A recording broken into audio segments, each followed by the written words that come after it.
Just about every fall, when I was a kid, we would get a delivery at our house of clothes from my cousin. See, I'm the oldest, and when you're the oldest of four boys, you don't get a lot of hand-me-downs.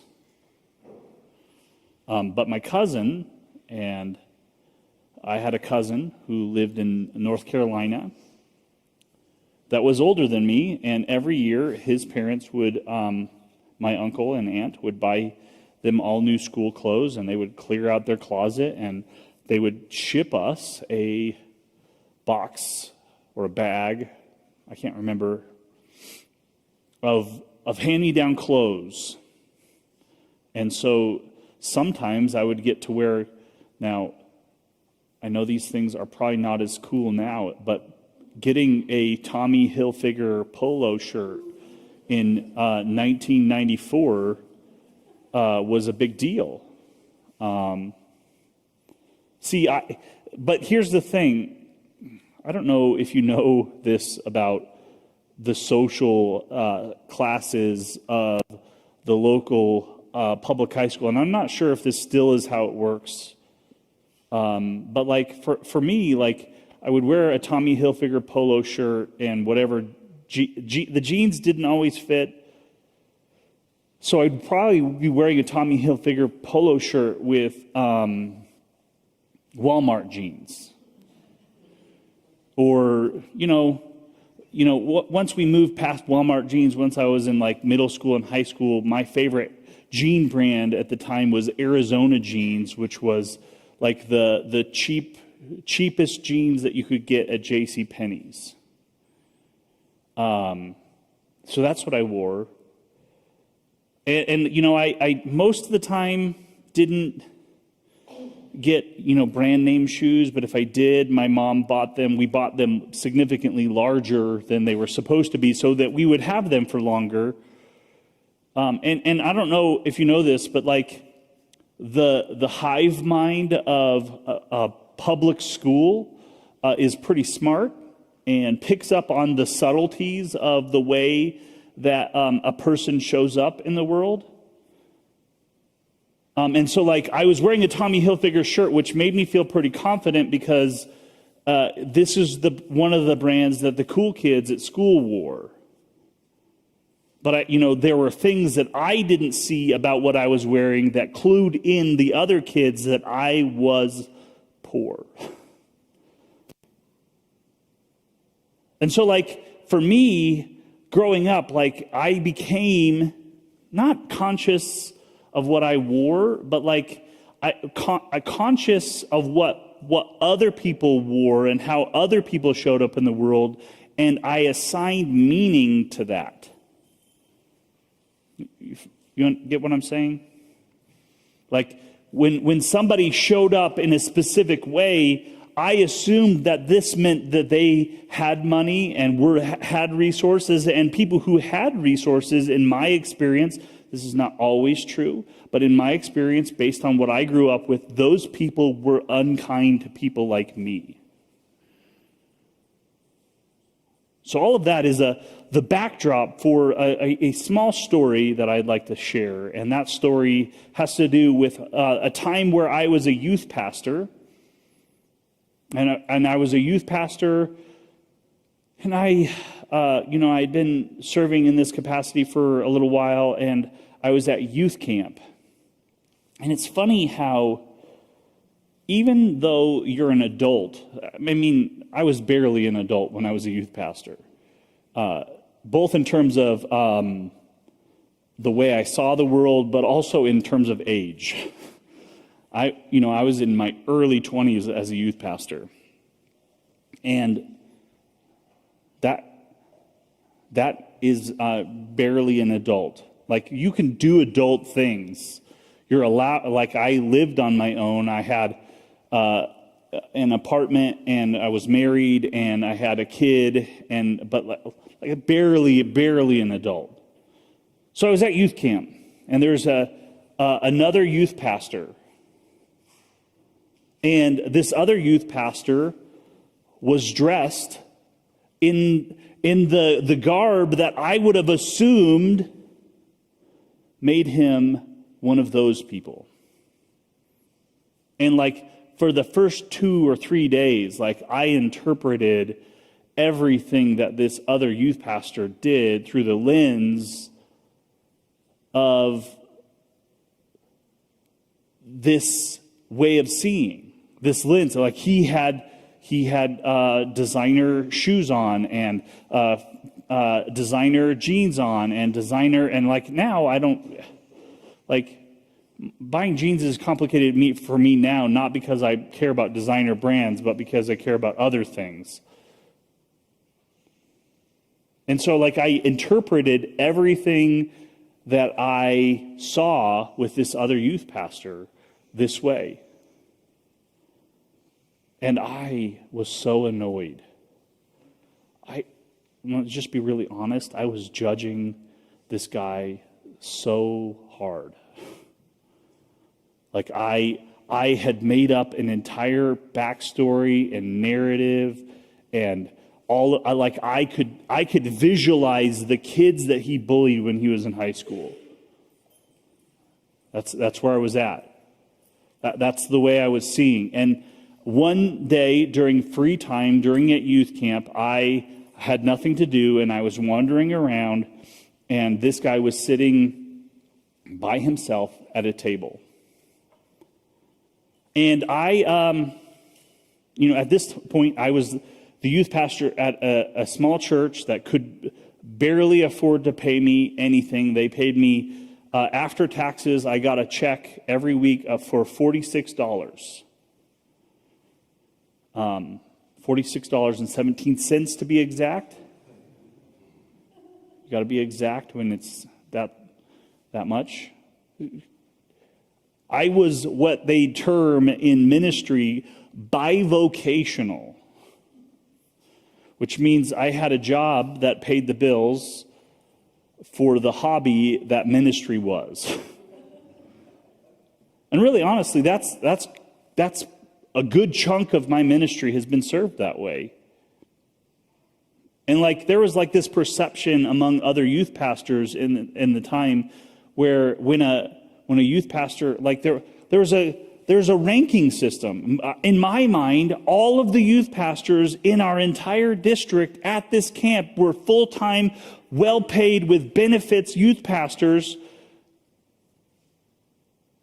And I sat down and talked to this guy. I just introduced myself. I felt like I was supposed to. It's one of those moments where you just do what you're supposed to do. Sat down with him, had him tell me his story. Turns out, also bivocational. Turns out, came from a poor family.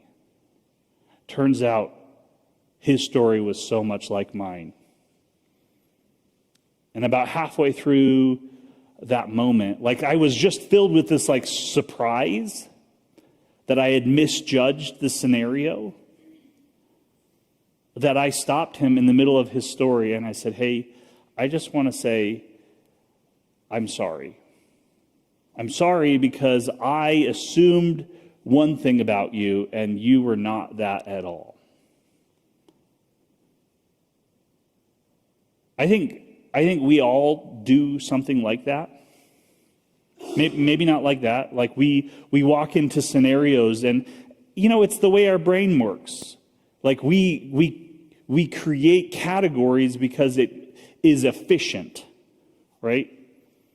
We create categories about how we see and how we think and what we do and what we believe. And we create these categories because these categories are really efficient ways for us to process information on the fly. We've done this because we've had to keep ourselves safe in situations. Okay, that right there is a dangerous situation emotionally, physically, psychologically. That right there is this is where I receive affirmation, and so we naturally gravitate one way or the other. And here's the thing. we do that with the things that we believe also about God, about the church, about faith.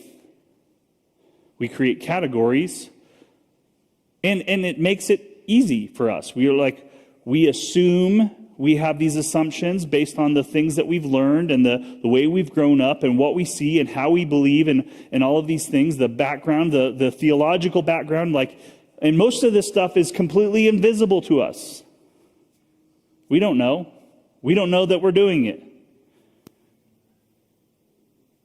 We don't know that we are making assumptions all the way through about God, about religion, about faith, about Christianity, about other religions, about irreligiosity of not having any religious belief. And so, with all that said, I just want to challenge us this morning as we open up this passage to just be willing to set some of those preconceived ideas aside and allow ourselves, no matter what background that we have, no matter how much experience in the church that we have, no matter how long we've been a follower of Jesus or whether we are a follower of Jesus, just take and allow ourselves to be surprised. I think that's one of the things that I walk away with whenever I make assumptions about the Bible. I still do it. I have preconceived ideas that I work through, that when I open up the Bible, I am assuming things about the story and the text or the things that are going on behind that. And when I do that, when I set aside that and allow the text to surprise me, I find that somehow the message of the gospel, the message of what's happening in the text, the message of Paul, the message of Jesus, the message is way better than I actually thought it was.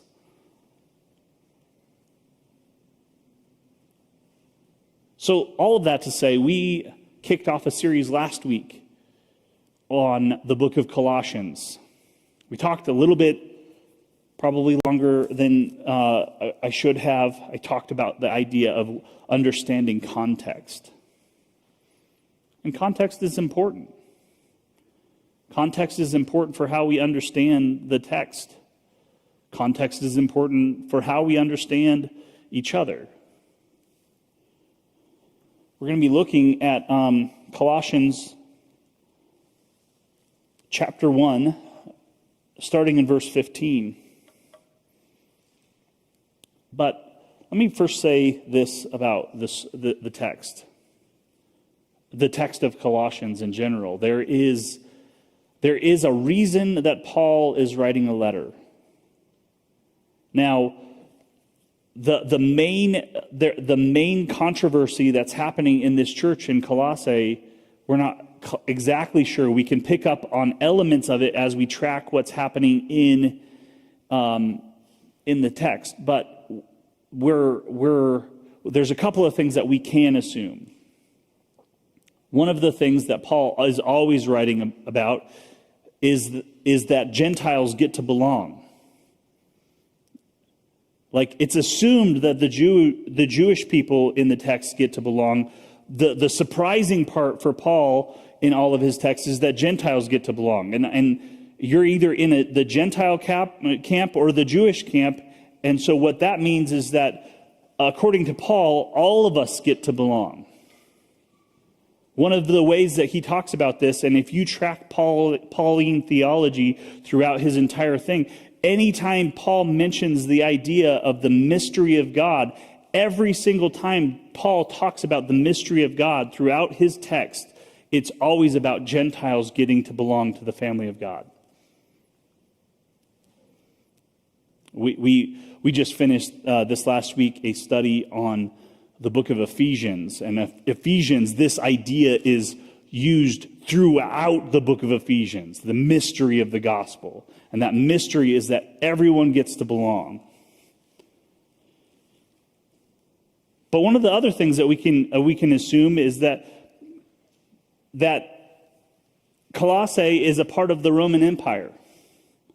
And within the Roman Empire, there are certain ways of thinking and seeing and doing, and there's influences that happen in that space. So we have the Jewish influence that happens over and over and over again, where there's always this force within the gospel, within Paul's writing, where there's a Jewish segment of the church population that is trying to enforce Jewish rules and laws and ways of operating on Gentile Christians. So there's always that element within Paul's writing. And then there's always some other thing that has to do with empire. What has to do with the way Christians navigate operating in this kind of empire environment. In their context, the expectation was that the Romans didn't care what you believed as long as you offered to the emperor. They didn't care who your favorite god was, as long as you offered to the Caesar. So there's that element. So Paul's always navigating these loyalties that we have to Jesus versus the loyalties that are expected based on empire. And then there's another undercurrent within this area, and that undercurrent is that, now, most scholars will tell you that full-blown Gnosticism didn't come into its fullest form until the 300 or 400 ADs. But there are like fragments and threads of this idea, and for Gnosticism was this idea that to know God, you had to have secret knowledge, and that secret knowledge is that all of this physical stuff, bad. The physical stuff, flesh, bad. Spirit, good. It created this dualism. I think if you were to track those ideas and track them over the top of modern Christianity, you might find elements of Gnosticism in current modern Christianity.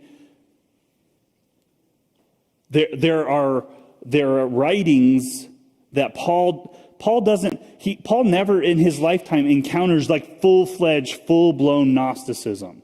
But there are elements that begin to creep in, and they're influential in this time. And it's a combination of Christian thought and worldly wisdom. And so all of that to say, let's jump in to this first couple of verses. And so one of the things I always tell people when we're talking about the Bible is we gotta slow down and also zoom out. So we have to pay attention to the words, but we also have to pay attention to the big picture. So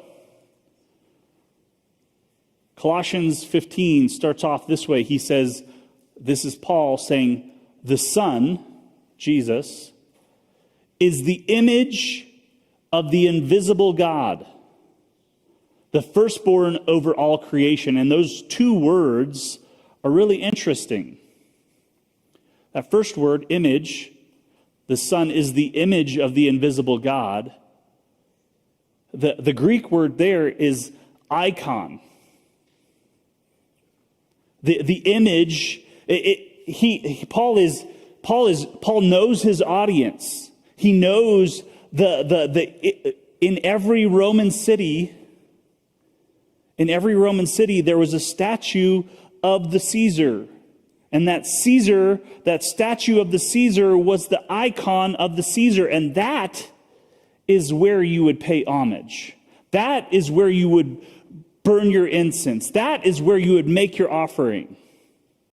The Son is the image of the invisible God, the firstborn over all creation. For in him all things were created. You see where I got the title for the... In him all things were created. Things in heaven and on earth, visible and invisible, whether thrones or powers or rulers or authorities, all things have been created through him and for him. This powers and authorities and rulers is a theme throughout Paul's writing. And I, growing up, this was like the supernatural world.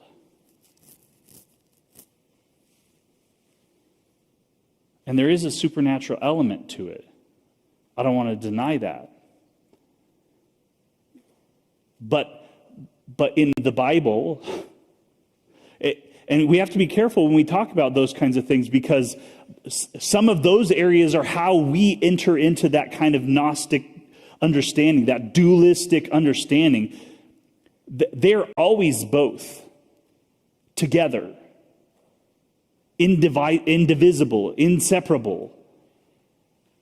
Thrones and authorities and powers, those are both supernatural and physical and systemic and societal and sociological. That is how the world works.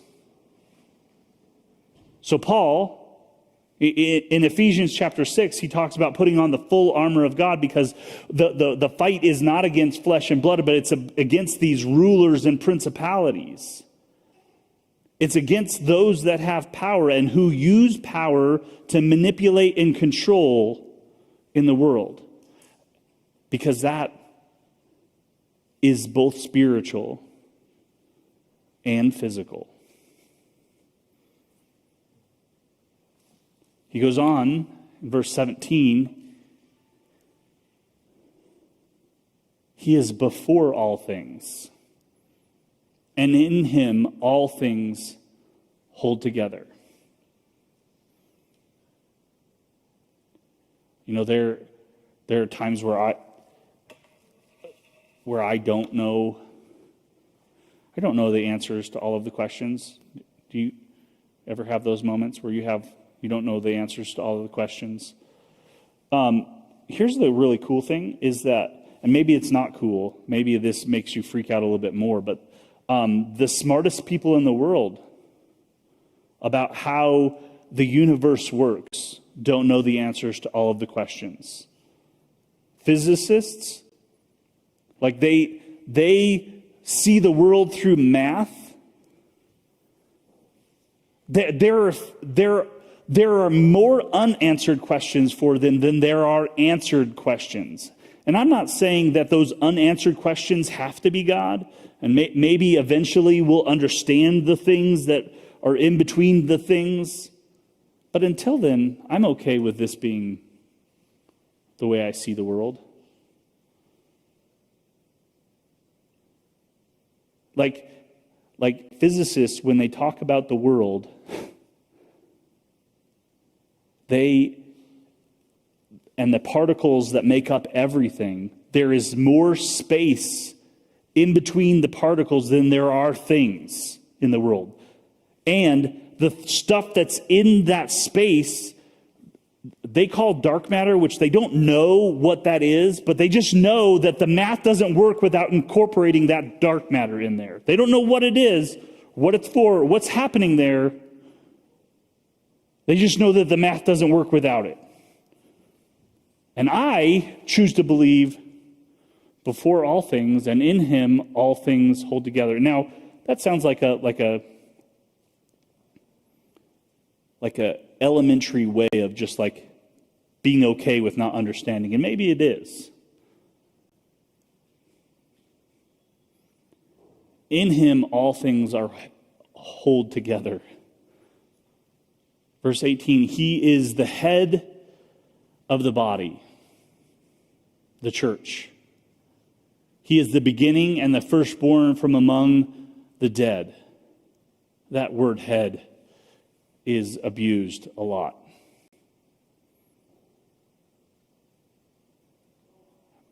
this language is taken and subverted for Paul. This idea of head is this, especially in this context, has to do with the origin, the beginning, but also the thing like that takes all of the different parts and unites them together. The most common metaphor throughout Paul's writing to describe this thing that we're a part of is a body. And the more sciencey you get about the body, the more amazing this metaphor gets. He's the firstborn from among the dead, so that in everything he might have supremacy. He's speaking into this empire language. He's co-opting that empire language when he talks about this stuff. But there's a very particular way that God uses this kind of language. You see, in verse 19, he says this, "For God was pleased to have all his fullness dwell in him, all of his power, all of his authority, all of his might, all of his creative force dwell in him as a human,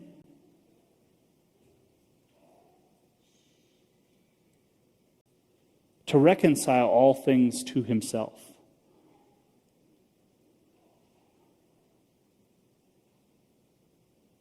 The way that the power works in this kingdom has to do with giving up power. It has to do with entering into the earthiness of creation. It has to do with giving up authority. It has to do with laying down power.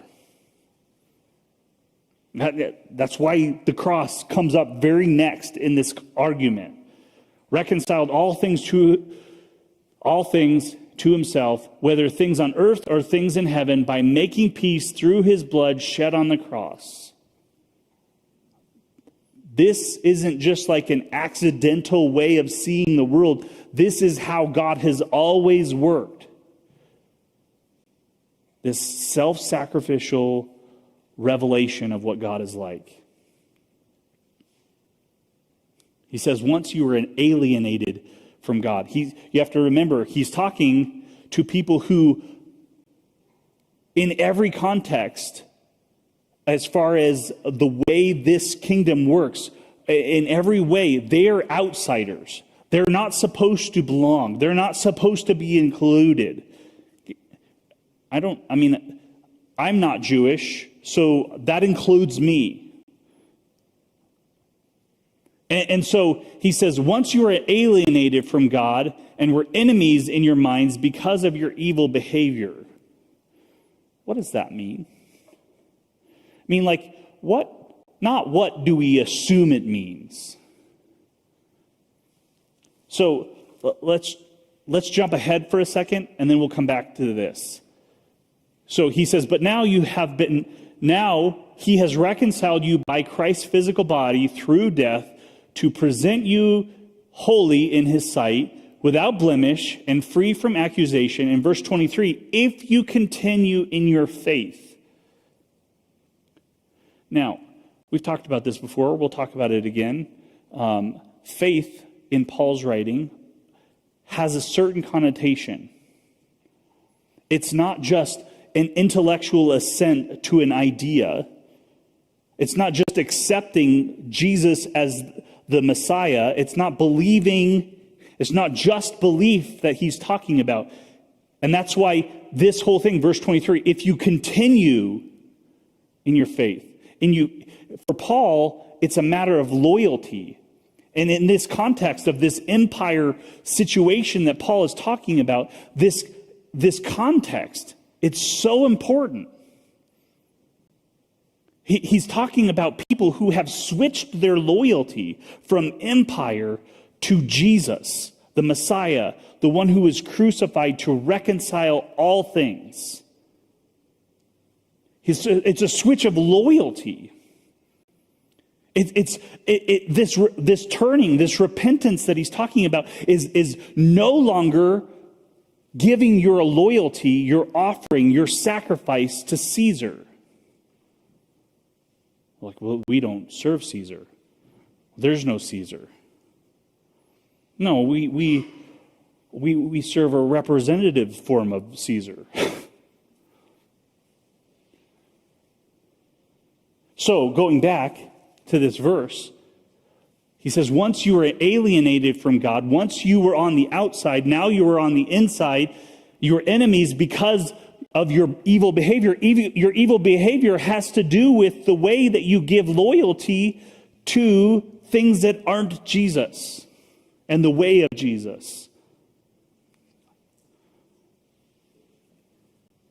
If you continue in your faith, established and firm, and do not move from the hope held out in the gospel, free from accusation, if you maintain your loyalty to Jesus, you get to stand firm, established by the hope that's held out in the gospel. This gospel that you heard and that has been proclaimed to every creature under heaven, and of which I, Paul, have become a servant. This gospel, this good news. The good news is that we all get to belong. We all get to be a part of this thing that God is doing. We all get to be a part of it. This gospel that you heard and that has been proclaimed to every creature under heaven, and of which I, Paul, have become a servant.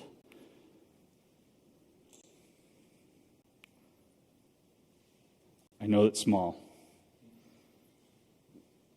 He says, now I rejoice in what I am suffering for you.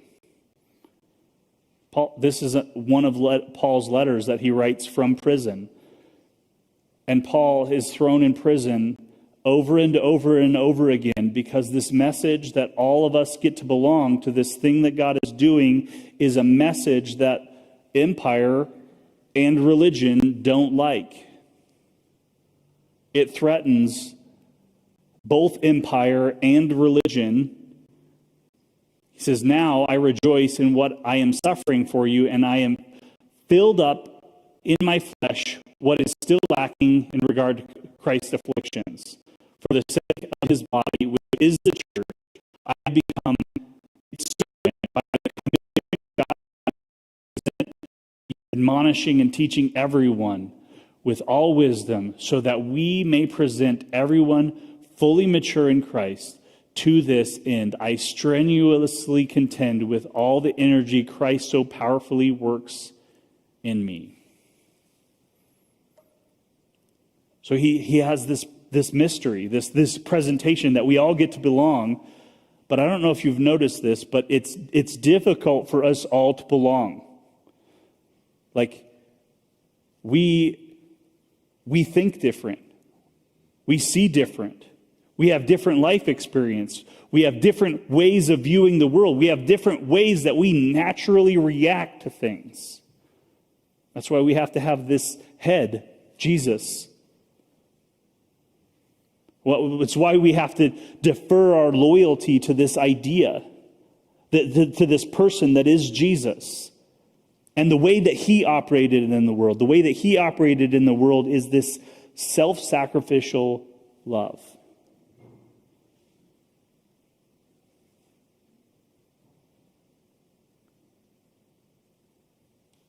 Paul talks a lot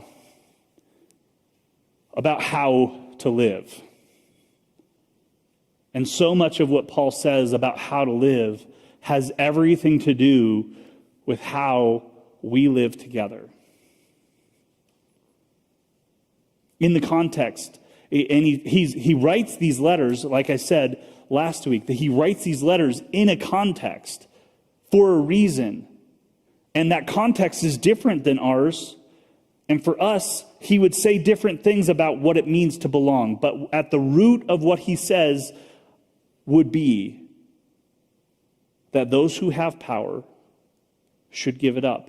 Whenever you see a list of household rules in Paul, whenever you see that list, whoever is the one in that scenario, in their culture, who has power, that person has greater expectation on them to give up power than any of the other people on the list. That is 100% true every single time. Does the list match up to our current reality? No. But the expectation is still the same. For us to live together, if you have power, your expectation, your responsibility is to give up power.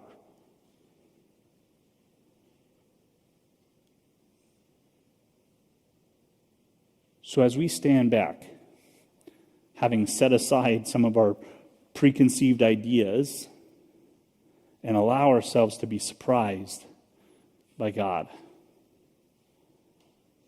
what do we walk away with?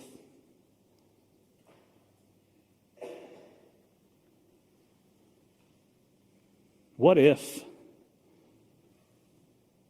we all do really get to belong to this thing that God is doing? What if? I mean, that does require switching loyalty. But what if we all get to belong? What if you, where you're at right now, get to belong to what God is doing in this world? What if you get to participate in that? What would that look like? I'd like to invite the worship team back up.